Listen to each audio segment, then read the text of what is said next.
Assalamualaikum warahmatullahi wabarakatuh. Bagaimana kabarnya teman-teman? Insya Allah baik ya. Semoga kita selalu diberikan kesehatan sehingga bisa menjalankan aktivitas dengan lancar.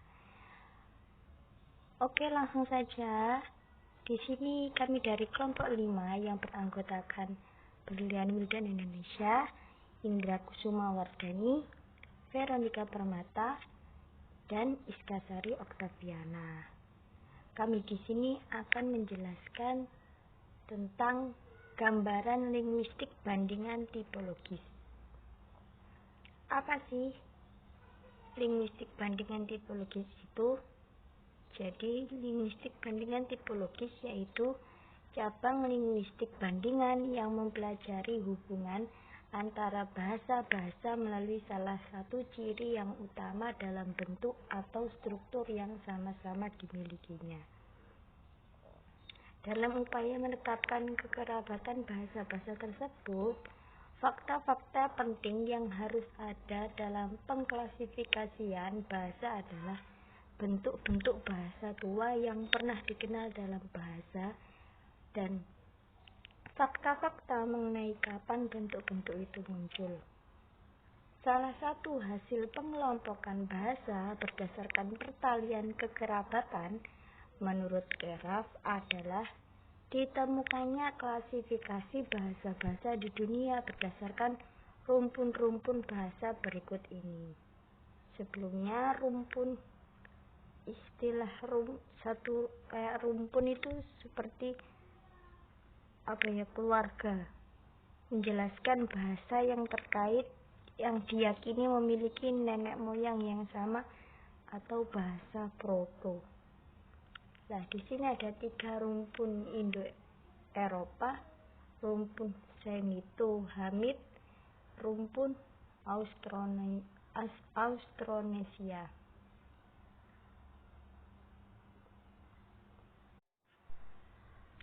Nah, di sini berbeda halnya dengan linguistik bandingan historis.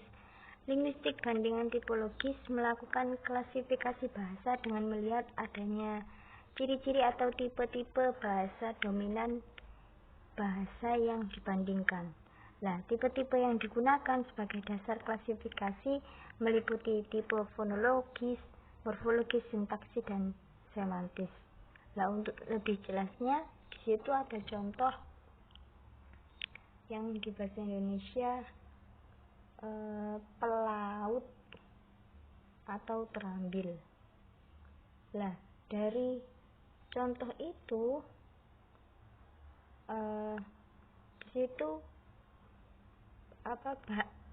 contoh bahasa aglutinatif. Jadi adanya kesamaan tipe dari aspek morfologi yaitu pembentukan kata dengan menambahkan afiks, maka bahasa Indonesia dikategorikan sebagai bahasa aglutinatif atau bahasa berafiks. Berbeda halnya dengan bahasa Indonesia, bahasa Cina, dan bahasa Vietnam. Nah, berdasarkan ciri strukturalnya yang dominan dalam bidang morfologi dikategorikan sebagai bahasa isolatif dan analistis karena tidak memiliki imbuhan, yang ada hanyalah kata dasar.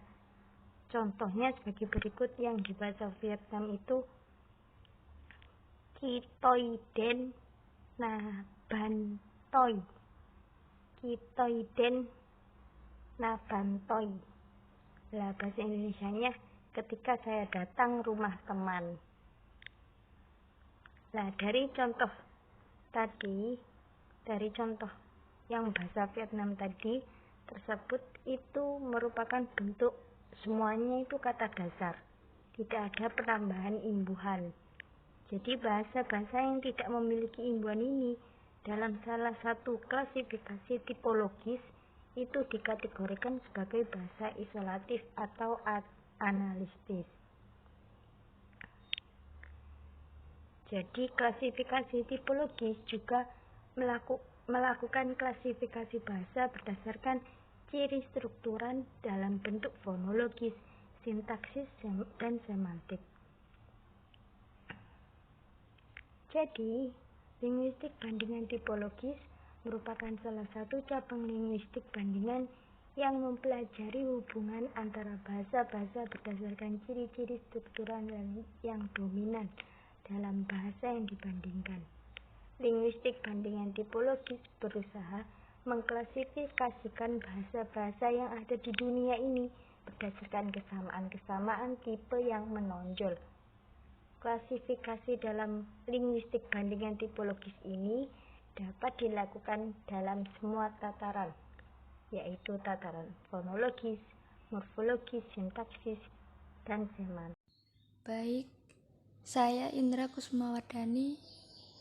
Di sini saya akan melanjutkan penjelasan yang selanjutnya, yaitu konsep dasar bandingan tipologis.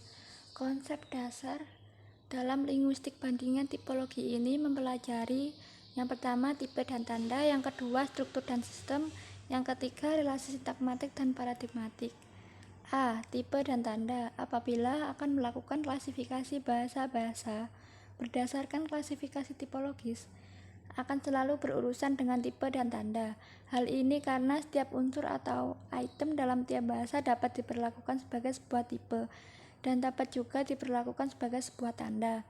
Sebuah unsur yang diperlakukan atau berkedudukan sebagai sebuah tipe adalah objek yang dapat diperbanyak oleh tata bahasa sesuai dengan pemakaian tertentu. Dalam bidang sintaksis, kata saya adalah sebuah tipe dalam bahasa Indonesia. Tipe ini dapat diperbanyak sebanyak-banyaknya untuk menyampaikan sebuah amanat. Seperti contoh, saya sudah berjanji kepada diri saya sendiri bahwa saya tidak akan mengulangi perbuatan tercela yang dapat merugikan diri saya sendiri maupun orang lain. Pada contoh di atas, kata saya sebagai sebuah tipe muncul sebanyak 4 kali. Di samping itu, ada kata-kata lain yang muncul 2 kali, yaitu diri dan sendiri. Dari uraian di atas dapat disimpulkan bahwa kata-kata yang sama berapapun jumlah pemunculannya dikategorikan sebagai sebuah tipe. Hal ini berbeda dengan tanda. Tanda adalah pemunculan atau perwujudan sebuah tipe. Nah, pada contoh di atas tadi, kata saya yang muncul sebanyak 4 kali berarti memiliki 4 tanda. Demikian juga kata diri dan sendiri, masing-masing memiliki 2 tanda. B. Struktur dan sistem.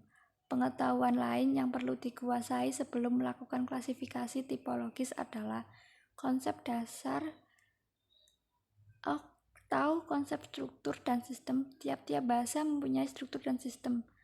Menurut Verhaar 1984, tiap-tiap konstituen dapat diasosiasikan dengan bentuk-bentuk bahasa yang lain. Misalnya satu fonem dengan fonem yang lain, satu morfem dengan morfem yang lain, dan satu kata dengan kata yang lain. Hubungan asosiatif antara bentuk-bentuk bahasa itulah yang disebut dengan sistem. Finocchiaro dan Bonomo 1979 menyatakan bahwa struktur adalah pola-pola unsur bahasa yang timbul berulang-ulang, seperti terjadi dalam bentuk kata dan susunan kata dalam ujaran. Sedangkan sistem adalah perangkat gabungan pola unsur-unsur bahasa yang berulang yang menunjukkan makna. Contoh, makan ini memiliki pola konsonan dan vokal. Kata makan ini memiliki susunan fonem pola linear yang tetap. Ternyata ketetapan pola atau susunan fonem tersebut bersistem dan berlaku untuk bentukan-bentukan lain. Sistem yang dimaksud adalah pola atau susunan fonem, konsonan atau vokal. Susunan fonem kata makan tidak bisa urutannya diubah semau kita atau diubah dengan melanggar sistem. Misalnya menjadi kamna, kanam, atau amna. Hal ini karena pelanggaran sistem yang akan mengakibatkan tidak dapat dipahaminya ujaran-ujaran tersebut dalam komunikasi. C. Relasi sintakmatik dan relasi paradigmatik. Untuk dapat memahami dengan lebih jelas sintakmatik dan relasi paradigmatik, kalian perhatikan contoh kalimat berikut ini. Saya memperhatikan dengan seksama segala tingkah lakunya. Kalimat pada contoh tersebut memiliki struktur atau relasi sintakmatik sebagai berikut. Yang pertama, relasi sintakmatik dalam bidang fonologi berupa relasi antara 47 tanda fonetis. Yang kedua, relasi sintakmatik dalam bidang morfologis terbatas pada kata, memperhatikan, dan tingkah lakunya, yaitu antara ditambah per ditambah hati tambahkan, dan antara tingkah ditambah laku ditambahnya. Kata-kata lain tidak memiliki relasi sintakmatik dalam bidang morfologis. Yang ketiga, relasi sintakmatik dalam bidang sintaksis mencakup relasi antara subjek, predikat, objek, dan keterangan kualitatif. Baik, saya penyaji ketiga yang bernama Veronica Permata Cahyani akan menjelaskan tentang ruang lingkup linguistik bandingan. Ruang lingkup linguistik bandingan harus selaras, tidak boleh menyimpang dengan pengertian, tujuan, dan objek kajian. Bahkan dapat dikatakan pada dasarnya ruang lingkup pengembang, pemekaran, penjabaran, perincian, pendetailan, dan atau perluasan lebih lanjut dari isi atau rujukan pengertian, tujuan, dan objek kajian linguistik bandingan. Rumusan ruang lingkup linguistik bandingan meliputi ada 10 ya teman-teman. Yang pertama, hakikat linguistik bandingan. Yang kedua, sejarah linguistik bandingan. Yang ketiga, penerapan atau pemanfaatan linguistik bandingan bagi pembelajaran bahasa, pengkajian bahasa, dan pembinaan bahasa. Yang keempat, keserumpunan dan kekerabatan bahasa. Yang kelima, rumpun-rumpun bahasa. Yang keenam, bahasa induk. Yang ketujuh, penyebaran atau persebaran dan migrasi bahasa. Yang kedelapan, tipologi bahasa. Yang kesembilan, kontak bahasa. Dan yang terakhir, pengaruh timbal balik antar bahasa dalam proses sejarah. Yang selanjutnya, tema linguistik bandingan. Tema atau profil atau hakikat linguistik bandingan. Tema sejarah linguistik bandingan. Tema penerapan atau pemanfaatan linguistik bandingan. Tema keserumpunan dan kekerabatan bahasa. Tema rumpun-rumpun bahasa.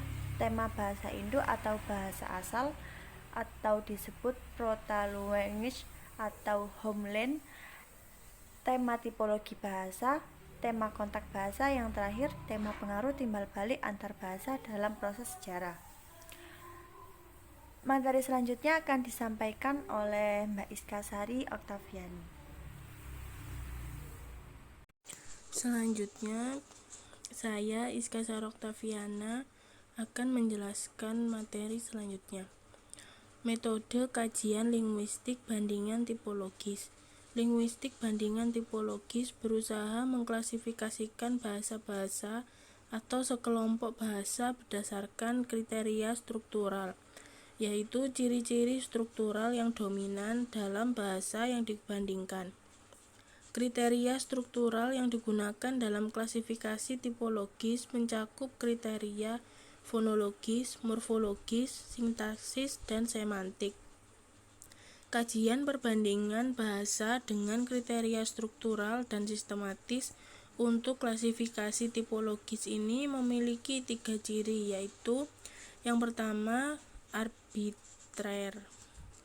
Ciri arbitrer atau mana suka dalam klasifikasi tipologis mengandung arti ciri mana saja dapat digunakan karena memang untuk mengadakan klasifikasi ini. Kriteria struktural mana saja dapat digunakan. Seorang peneliti dapat menggunakan kriteria dari bidang fonologi, morfologi, sintaksis, dan semantik. Bahkan, dalam tiap tataran pun, setiap peneliti bebas memilih dan mempergunakan tipe-tipe tertentu dalam tiap tataran itu. Akan tetapi, sekali menetapkan untuk klasifikasinya, ia harus konsisten mempergunakan tipe itu sampai selesai.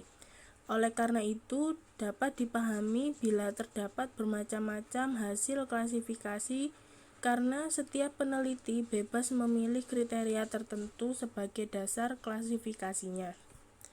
Yang kedua, tuntas.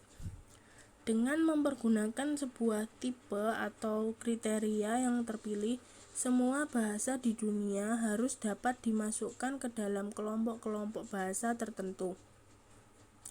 Tidak ada satupun dari bahasa-bahasa yang ada di dunia ini yang tidak termasuk dalam kelas-kelas bahasa yang dihasilkan dengan menggunakan tipe itu.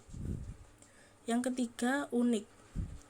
Keunikan di sini adalah bahwa dengan menggunakan tipe tertentu sebagai dasar klasifikasi, setiap bahasa di dunia hanya boleh masuk dalam satu kelas bahasa atau hanya memiliki keanggotaan yang tunggal. Dengan kata lain, tidak boleh ada bahasa yang merangkap keanggotaannya sebagai hasil dari klasifikasi tipologis. Terima kasih presentasi dari kelompok kami. Bila ada salah-salah kata, mohon dimaafkan. Wassalamualaikum warahmatullahi wabarakatuh.